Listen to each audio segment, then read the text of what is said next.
Africa. It's been called the birthplace of humanity, the land where our ancestors took their first steps, yet only recently revealed as the home of a vast tropical civilization. Cities and kingdoms once spread across the continent,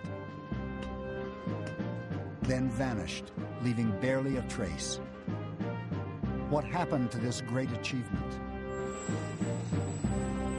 Professor Jared Diamond has set out to explore the great patterns of human history. It's a journey that has taken him from the jungles of New Guinea to the snow-capped peaks of Peru. His quest? To understand why one people, Europeans, have conquered so much of the world. Diamond argues that the roots of European triumph stretch back thousands of years and rest on the power of geography. Geography gave Europeans the most productive crops and animals on the planet, and these allowed them to develop guns, germs, and steel. Three great forces of conquest that have shaped human history. Now, Diamond is setting out on the last stage of his quest to discover what happened when guns, germs, and steel came to Africa, and to ask what role these forces still play. But Diamond's journey will test much more than theories. It will also test the man himself.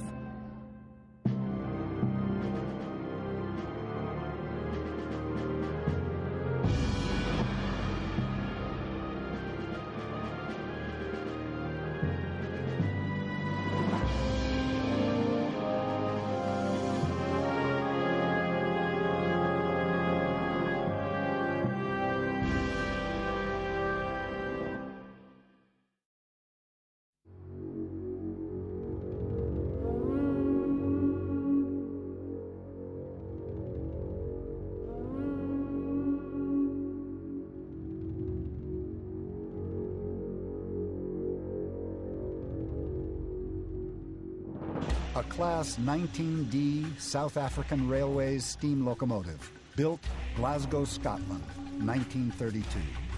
It is a testament to technology and human achievement. A tool built to carve a path across a continent.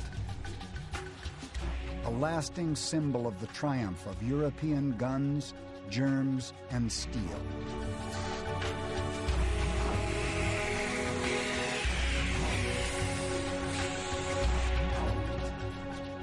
This engine and its tracks of steel will carry Jared Diamond through the story of Africa. It is a tale with its roots in ambition and greed, the peoples of Europe reaching out beyond their native lands in a quest for global conquest. As Europeans expanded around the world, they conquered other people. They built railroads, they developed rich societies modeled on Europe. They had done this successfully in North America and South America and Australia. And then they arrived in Africa, and it looked as if the same thing was starting all over again. But Africa would be different. A place of dangers and secrets hidden from these foreign invaders. The first European settlers arrived in southern Africa in the mid-1600s. They landed here in the Cape of Good Hope at the southernmost tip of the continent. They quickly established themselves in this new land, laying out farms, planting wheat and barley, ranching cattle and sheep. This may sound strange, but it's from ordinary agriculture like this that my theory of guns, germs, and steel arose. My quest began more than 30 years ago on a trip to Papua New Guinea, when I began to try to understand why the people there lived so differently from Europeans and Americans. The beginnings of the answer, I realized, depended on farming. New Guineans had only a few native crops that they could grow and no native farm animals, while my ancestors, even 10,000 years ago, had been blessed with an abundance of domestic plants and animals. Over the centuries, this had given them a huge advantage that let them develop cities, nations, and even colonies abroad.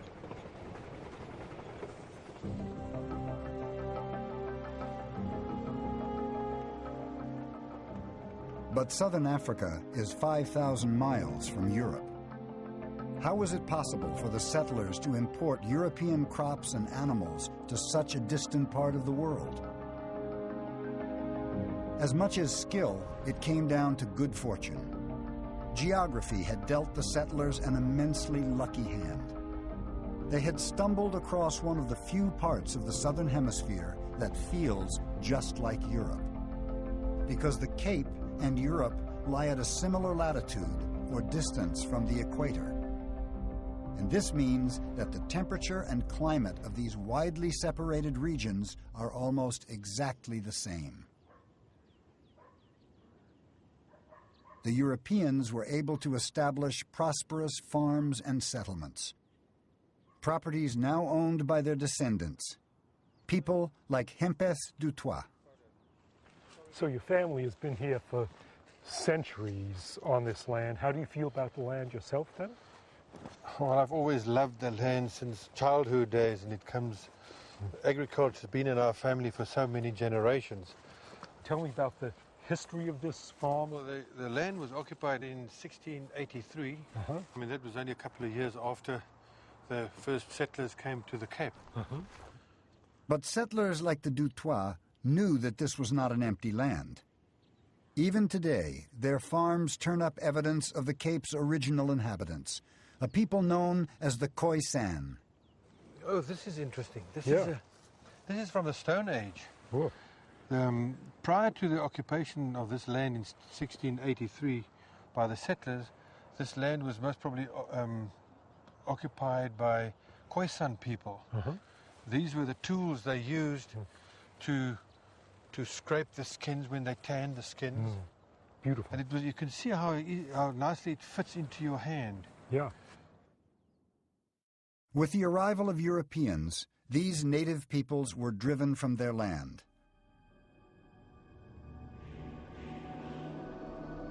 But they also faced an invisible and even more devastating agent of conquest. A force Diamond has identified as one of the greatest in human history: germs.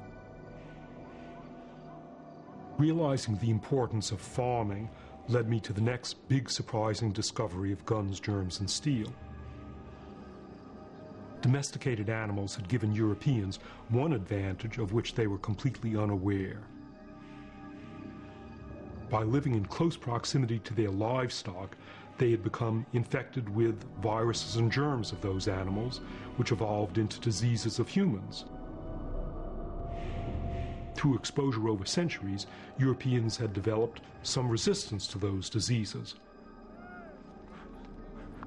But as Europeans spread around the world, they encountered peoples who didn't have that same resistance, and who then fell victim to devastating outbreaks of infection, especially of smallpox. In the Americas, millions of native people died from this one disease. And here in the Cape, it wrought the same havoc on the Khoisan peoples.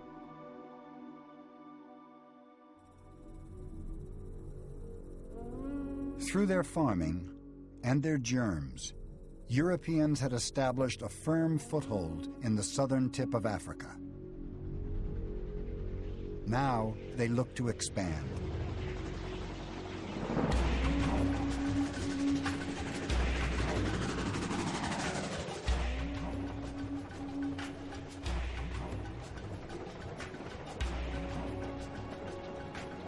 In the 1830s, there was a burst of the pioneer spirit such as had been seen in the European expansion across North America and Australia.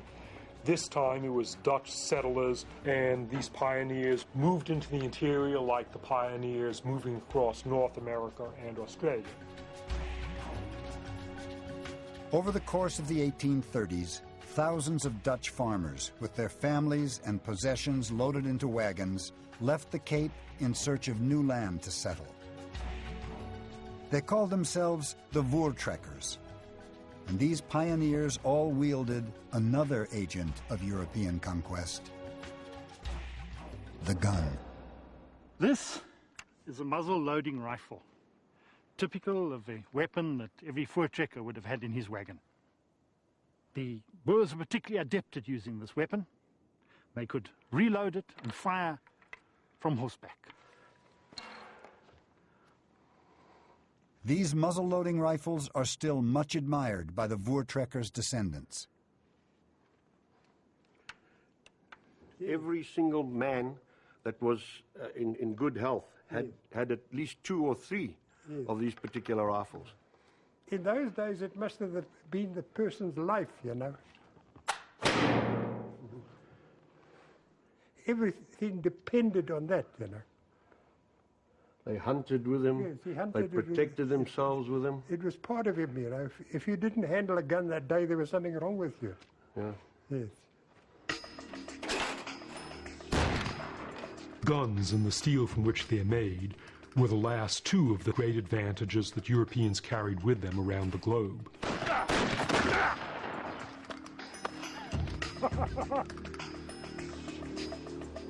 Guns are the result of thousands of years of complex technological developments, which began outside Europe, but which Europeans perfected.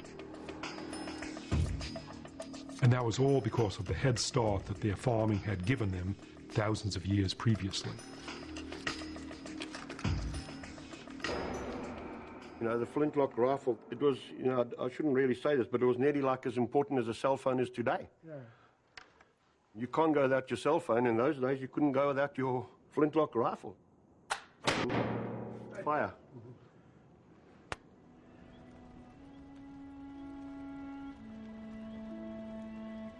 Armed as they were, the European settlers must have been confident they could overcome any obstacle as they pushed further into the African interior.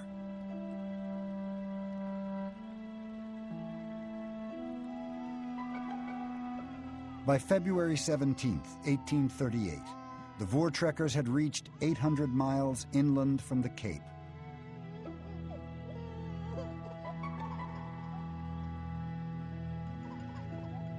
But they were entering an alien and unexplored land.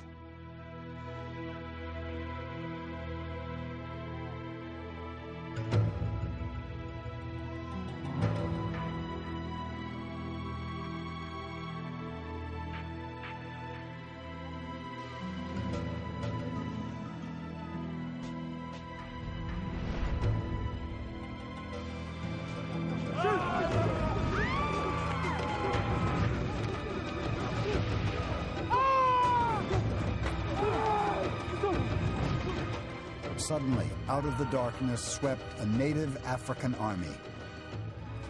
Their victims barely had time to fire a single shot from their rifles before they were completely overwhelmed.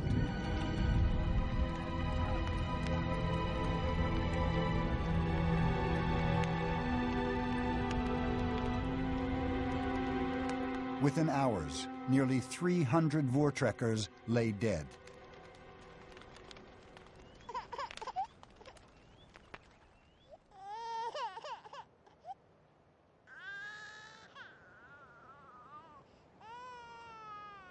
Their enemy had struck without mercy.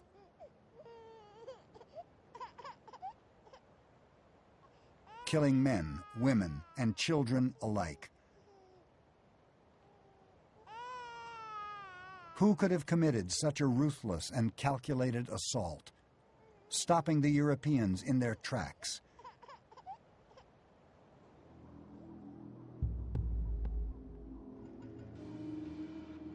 In fact, the Voortrekkers had trespassed across the border of a mighty African kingdom, inhabited by people very different from the Khoisan of the Cape. They had encountered the Zulus.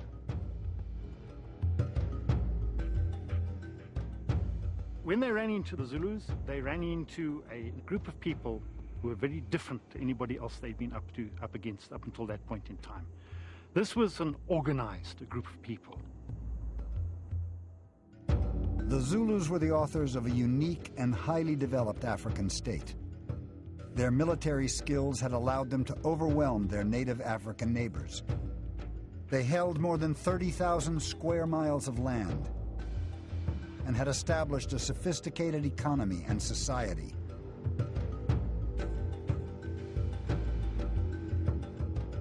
The ferocity of the Zulu defense of their land was something the Voortrekkers had simply not expected. It was more than the Boers could handle. They were not prepared for the attack from the Zulus. They were up against a king who could mobilize an army of 10 to 15,000 men without any problem at all, that could take on almost anybody. They were absolutely fearless. The Voortrekkers were stunned and devastated. Had they and the power of guns, germs, and steel met their match in Africa? The Voortrekkers showed little interest in who the Zulus were, or how they'd developed such a sophisticated state. They wanted a showdown. They gathered their scattered forces behind a great circle of wagons and readied themselves for battle.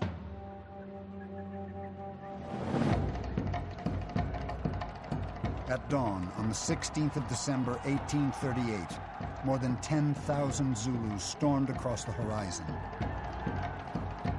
charging in to destroy the outnumbered settlers. But this time, the Europeans were able to use their technology to maximum effect.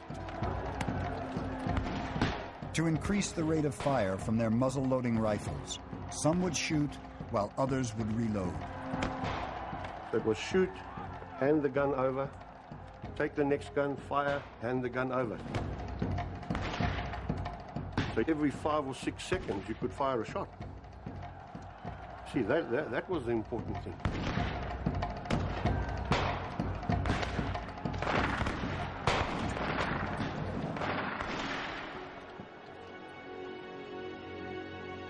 This time, not a single Zulu could get within 10 paces of the encampment. It was a massacre. The Voortrekkers had probably killed an estimated 3,000 to 3,500 Zulus. The Boers themselves suffered only 3 injuries. The conflict became known as the Battle of Blood River. The Zulus had been broken. Guns, germs, and steel had prevailed.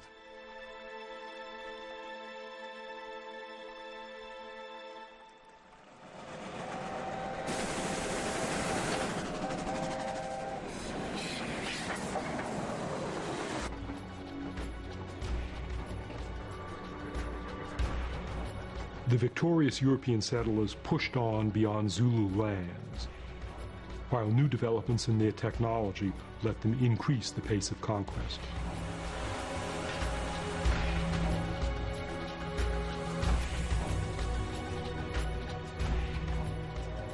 Railroads were key. With railroads, one could transport lots of people and their supplies over vast areas. And so in Africa, Europeans started to build railroads, move into the interior and transport themselves and their supplies. This was the era of the Industrial Revolution, a revolution that introduced one further weapon to the colonization of Africa. A weapon that put the same devastating firepower seen at Blood River into the hands of just a single man. This is a Maxim gun. What made this weapon such a great weapon as opposed to the old single-shot weapons that had been used in years before was this gun could fire continuously for up to 500 rounds a minute. It had the equivalent firepower of probably 100 men in a company with single-shot weapons. As they drove further into Africa, Europeans encountered new tribes, some just as hostile to invasion as the Zulus had been. But for peoples like the Matabele, there was simply no answer to the world's first fully automatic weapon.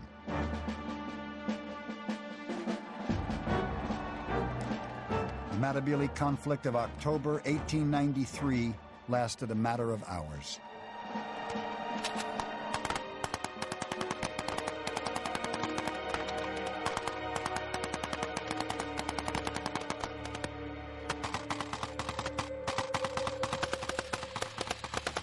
The settlers mowed down those Matabele warriors until there were only a few of them left.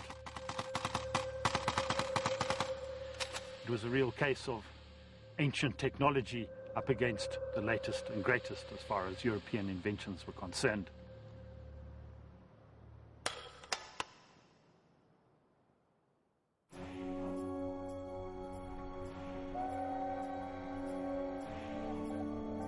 It seemed like the birth of a new age.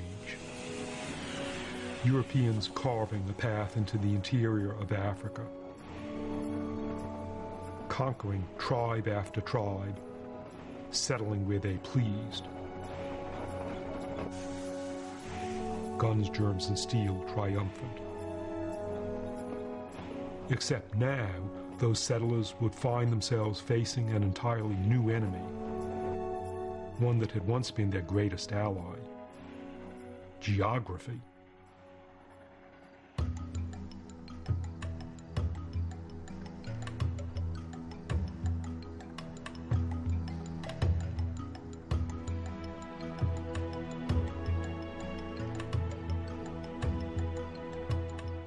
As they moved north, settlers cleared land for farms, confident they could build a prosperous life in Africa.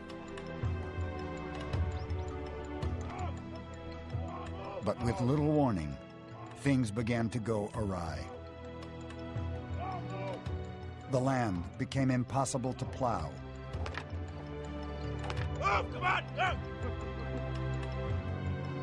Their crops refused to grow. Their shoes fell apart in the mud.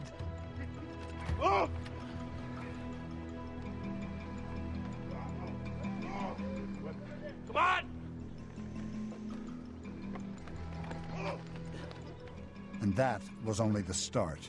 Come on, man!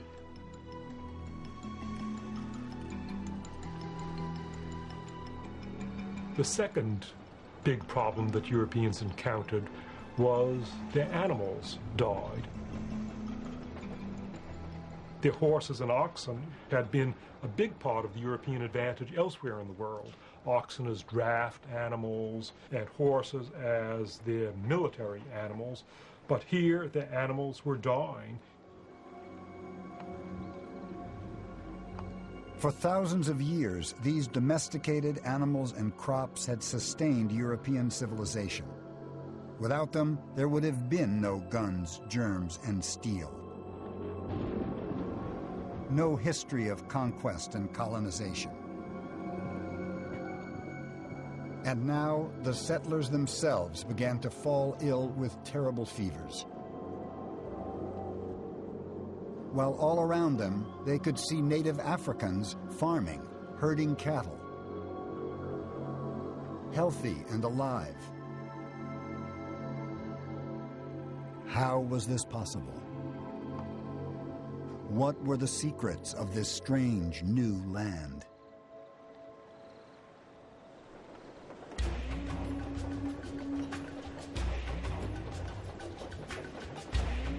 The ideas behind guns, germs, and steel all spring from an understanding of geography. And geography explains why Europeans were now failing. European crops had grown well in the Cape because the Cape was a mirror of the European world, lying on a similar latitude. But as the settlers progressed into the African interior, they'd been moving north, closer and closer to the equator. At about 23 degrees south, near the river Limpopo, they passed a major geographical boundary known as the Tropic of Capricorn. They were leaving behind their familiar European climate and entering a totally different world. They had entered the tropics. Compared to the European or temperate zones, the tropics operate by entirely different rules.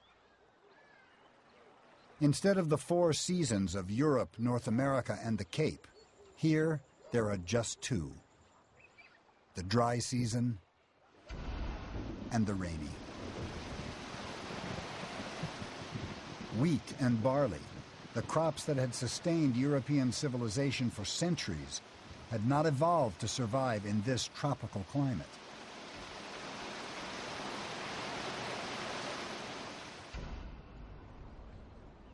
Yet the native Africans, the Zulus, the Matabele, all the tribes that the settlers had encountered, depended on agriculture just as much as the Europeans.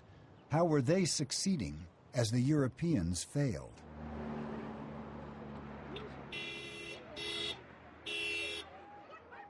Even today, the continent of Africa is composed of thousands of different tribal groupings.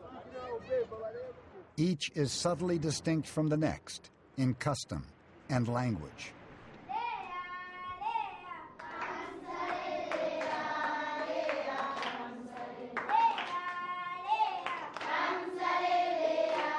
Such diversity means that most Africans have to master more than one language, and they acquire those skills at a very young age.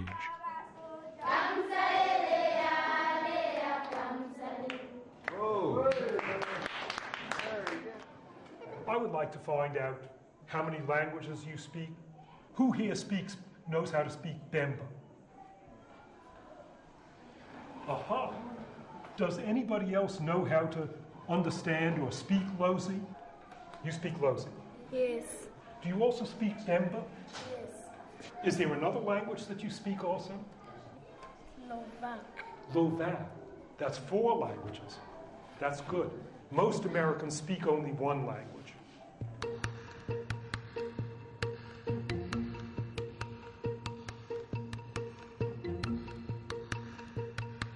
After a little exposure to these different languages, you begin to realize one thing. They all sound remarkably similar. I'm fascinated with languages, and wherever I've been going, I'm asking Africans, what's your language, and tell me some words in your language. So here's what I found out for the word for sun. In the Nyanja language, sun is Zuba. In the Bemba language, it's Akasuba.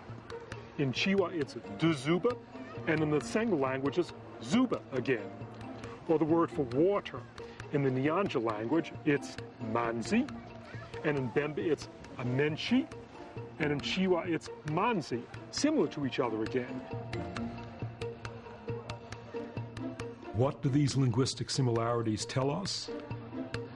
That there is a common root for most of the modern languages of tropical Africa. A single ancestral language spoken by a single group of people from which the many languages of today have descended.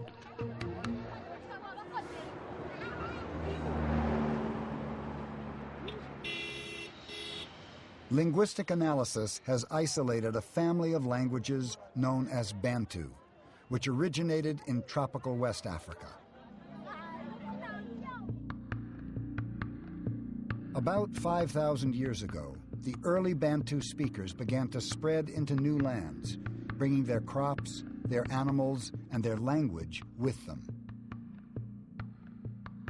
And over centuries, Bantu culture evolved, diversifying into hundreds of tribes, expanding across the tropical region of Africa.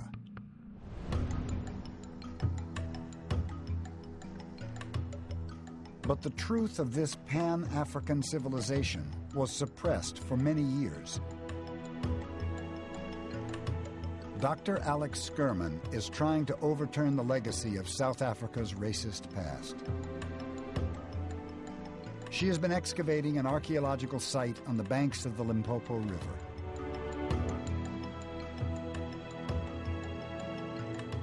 In the early part of the 20th century, there were rumors in the white South African community about this place, in their minds linked to the Queen of Sheba or some other early white civilization in southern Africa, trying to show that the Phoenicians or the Sabaeans, basically anybody who was a bit lighter skinned than Africans, were here first, and they found the opposite, that Africans actually had an amazing, great history, and that they had earlier states running way before any whites set foot in Africa. This site, known as Mapungubwe, the place of the jackal, formed the heart of a kingdom similar to the earliest civilizations in Europe.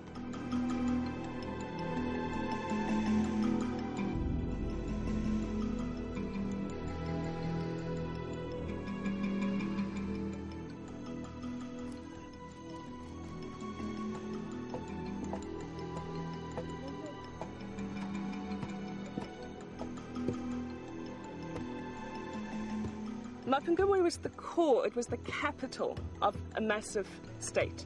About 5,000 people living around this hill. But then you had several thousand other people living in the valley who produced the agricultural surplus to feed the city or town. They had cattle, they had sheep, they grew sorghum, millet, they worked iron. It was a massive, amazing development that occurred in southern Africa.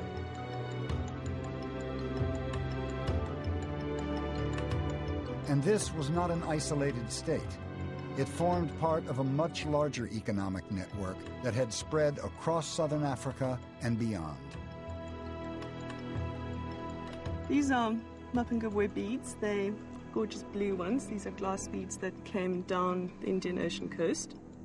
And through them we know that Mapungubwe was part of the international trade network, linking it all the way to the coast.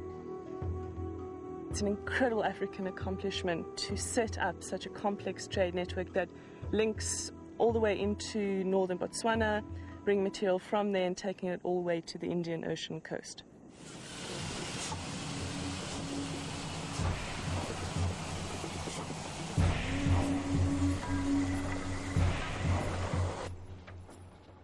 So, Africans had overcome the problems of agriculture that defeated the European settlers. They had developed a unique tropical system of agriculture that had spread across the continent and become the foundation of complex societies, trading as far afield as India.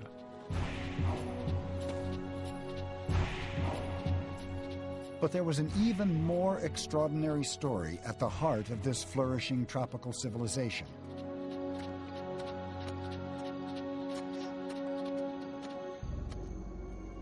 As soon as they entered the tropics, Europeans and their imported animals had fallen victim to terrible disease.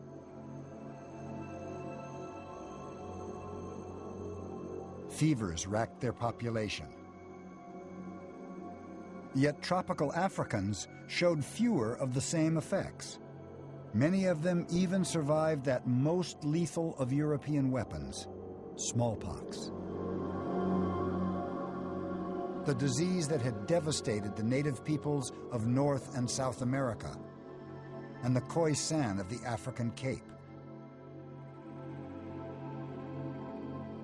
How was this possible? Diamond believes it all comes back to geography. Many of the diseases that were killing the settlers and their European livestock were unique to the tropical world.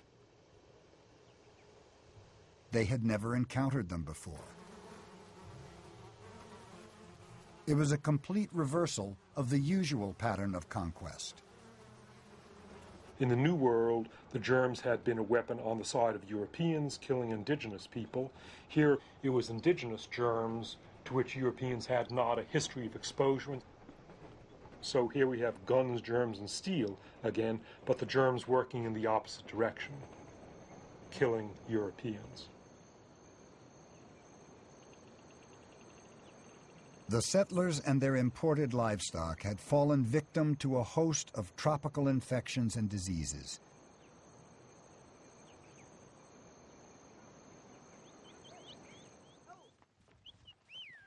But African cattle, over thousands of years, had developed resistance to many of these tropical germs. And these cattle might also explain why tropical Africans had not succumbed to smallpox on the same scale as the Khoisan people of the Cape. The smallpox virus originally crossed over from cattle to man centuries ago, and experts now believe it may have first originated in tropical Africa. Africans were certainly familiar with the disease. They had even developed methods of vaccination that bestowed an immunity for life. And there was more. Native Africans had also developed antibodies against one of the most virulent diseases on Earth: malaria. Carried by the humble mosquito, this was the disease that was now overwhelming the European settlers.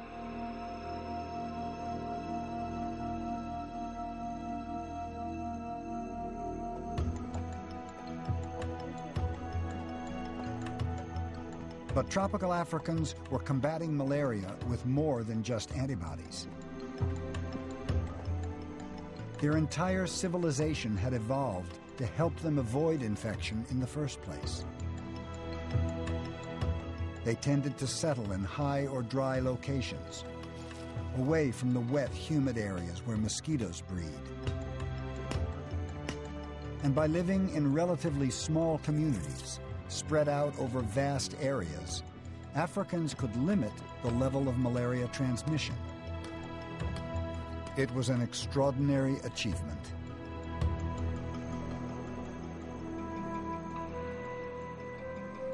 But the Europeans understood little of the Africans' way of life. They built settlements by the rivers and lakes they used for water, in places infested by mosquitoes. Thousands died.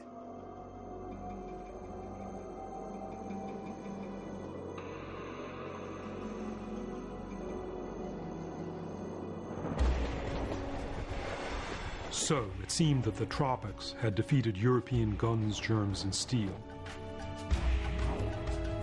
and that Africans had emerged triumphant. They had evolved a complex civilization well suited to the tropical world. A civilization that had spread throughout the continent in a vast cultural diaspora. Was this the end of European guns, germs, and steel in Africa?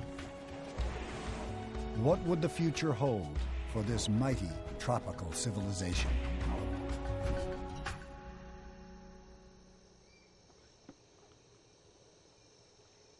The Europeans had failed to settle Africa's land. This would become no North or South America. But Africa still had one great draw for the colonizing powers: vast reserves of natural resources, copper, diamonds, gold. European conquest and the story of guns, germs, and steel would now enter a whole new age. In the late 1800s, in what is now the Democratic Republic of the Congo, the Belgians drove millions of native Africans from their villages, setting them to work gathering rubber, mining copper and other minerals.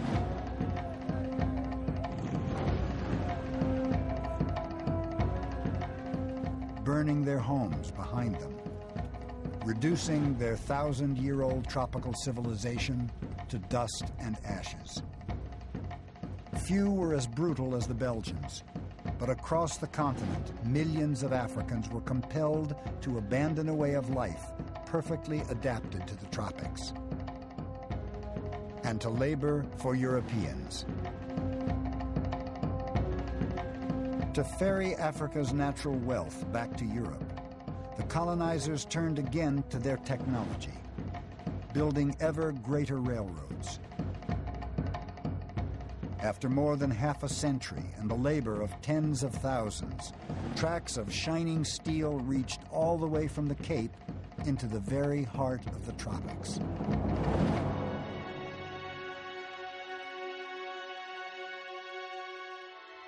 Constructed for Europeans to extract Africa's wealth. Built on the ruins of African civilization.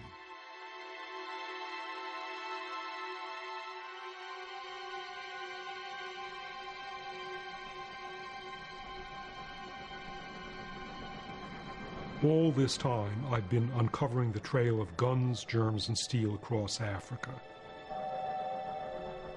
And even this train and the track it rides on lie at the heart of my story.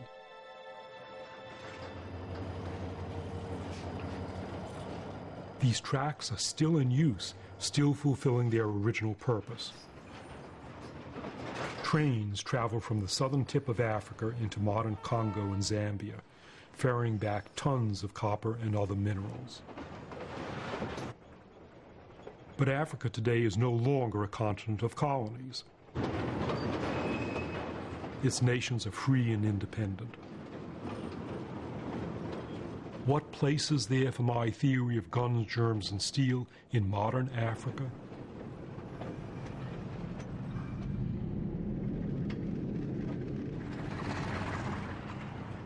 Ndola, northern Zambia, the end of the line for Jared Diamond. Civil war in the neighboring Congo makes it too dangerous to travel the last few miles of this track. But even here, the reality of modern Africa is clear. I'm now in the center of the African tropics, and I'm in Zambia, one of the poorest countries in Africa and really in the whole world. The average annual income here is a few $100s, and the average lifespan of a Zambian is 35 years, so I myself have now lived nearly 2 average Zambian lifetimes. What goes through my mind here is, what can history and geography and guns, germs, and steel tell us that would help us understand the plight of Zambia today?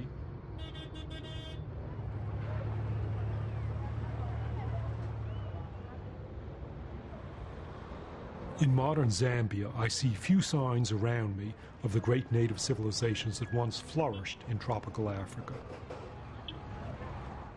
What I see instead is a country shaped by colonization. I see towns and cities that grew up next to the mines and railroads established by Europeans and built on the European model.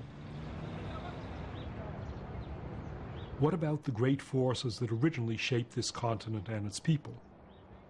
The forces behind its conquest by Europeans. Where are guns, germs, and steel in modern Africa? In Zambia, malaria is endemic. It is the #1 public health problem. And when you look at the children particularly, when you go to a health facility, up to 45% of the children in the outpatient facility of the hospital will actually be presenting with malaria. Germs, one of Diamond's great forces of history, are still shaping the story of modern Zambia. Not just the recent scourge of AIDS, but also that ancient tropical disease that defeated Europeans, malaria. Malaria is now the #1 killer of African children under 5 years old. This old register will just show you the picture of the number of deaths that could have occurred within the hospital. Most of them are children below 5 years. 1 year, 6 months, 3 years, 5 months, 1 year. Most of them are really below 5 years. Tropical Africans once lived in settlements spread out over large areas, which minimized the spread of malaria. But now they're living in modern, high-density cities and towns, and the rate of infection has increased dramatically. The burden of germs is one of the greatest problems afflicting the country. Undoubtedly, malaria has a very big economic burden on us as a country. Because as you may be aware, if so many children would be suffering from malaria, if we just look at the children who are in this ward, these mothers would be working somewhere and being productive. Yeah. So that's one direct way in which we know productivity is being affected to a large extent. It's been estimated by eminent economists that the 1% negative growth each year in Africa over the last half a century can be attributed entirely to malaria. The immunities and antibodies that Africans had developed over thousands of years to protect them from malaria no longer provide sufficient protection. The strains of the disease are mutating, and standard drugs are becoming less effective. In the high malaria season, up to 7 children a day die in this hospital. You're used to this. I'm not. What does the scene make you feel about your work in Zambia? Exactly. To be frank with you, Gerard, I wouldn't say I'm used to this, because I don't think there's anyone who can be used to sickness and eventually death, especially of people that you love so very much and are a part of you. It is something that, in fact, I would say, because of the magnitude of the problem, one would wish to do everything they possibly could do.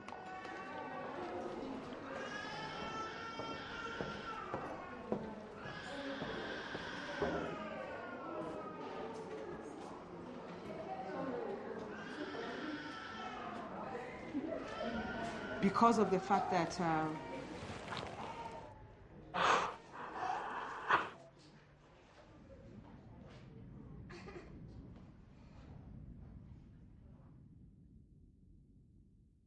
there's a difference between understanding something intellectually and experiencing it firsthand. In my book, germs was one of the 3 main forces of history, and it's impersonal, and it's still different, and it hits me to be in a place where germs are in action.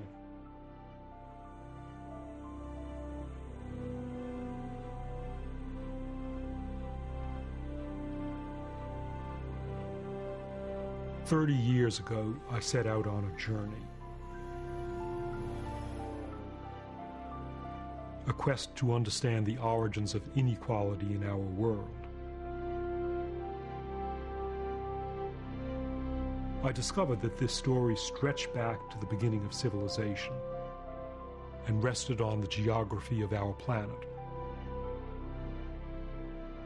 When humans first started farming, one small area in the world was lucky enough to have the best crops and animals, which gave one group of people a unique advantage in history. Europeans perfected guns and steel, evolved lethal diseases and germs. They then used these tools to conquer continents and to build extraordinary wealth. I conclude that geography and guns, germs, and steel have been the strongest forces to shape the history of our world. Here in Zambia, these forces are still shaping the world today. Tropical germs are overwhelming this country and its people and driving them into poverty.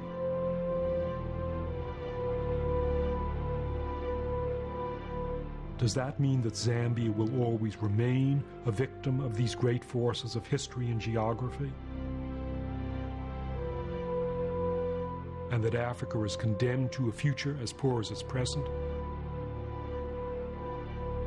Absolutely not.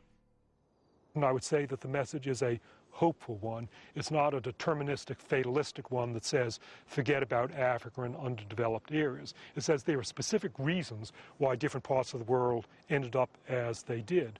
And with understanding of those reasons, we can use that knowledge to help the places that historically were at a disadvantage. Malaysia and Singapore are among the richest and most dynamic economies in the world. Like Africa, they are tropical countries with the same problems of geography and health, the same endemic malaria. But both transformed themselves by understanding their environment. 50 years ago, these countries realized the burden that geography and germs could be. Through concerted effort, they managed to almost entirely eradicate malaria from their land, transforming their economies and way of life. The story of Malaysia and Singapore shows what an understanding of geography and history can do. Explanations give you power. They give you the power to change. They tell us what happened in the past and why, and we can use that knowledge to make different things happen in the future. The government of Zambia agrees. They have set up a nationwide project to try to eliminate malaria from the country, just as in Malaysia and Singapore.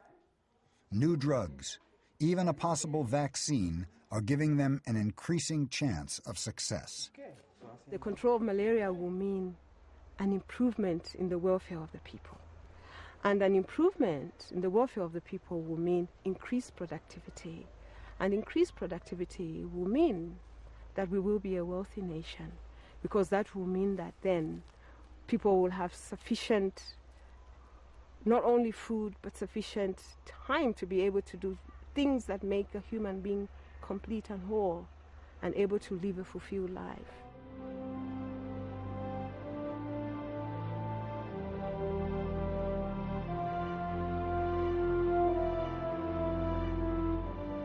Jared Diamond's quest has been to understand the great forces of human history.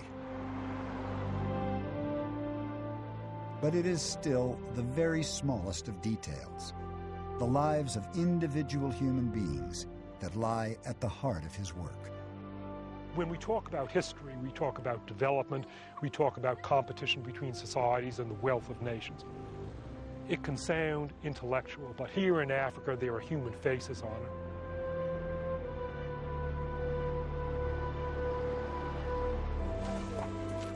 And for Diamond, even after 30 years of thought and inquiry, the questions behind guns, germs, and steel remain as important as they ever did. Why is our world divided between rich and poor? And how, perhaps, can we change it? I feel that whatever I work on for the rest of my life, I can never work on questions as fascinating as the questions of guns, germs, and steel, because they're the biggest questions of human history.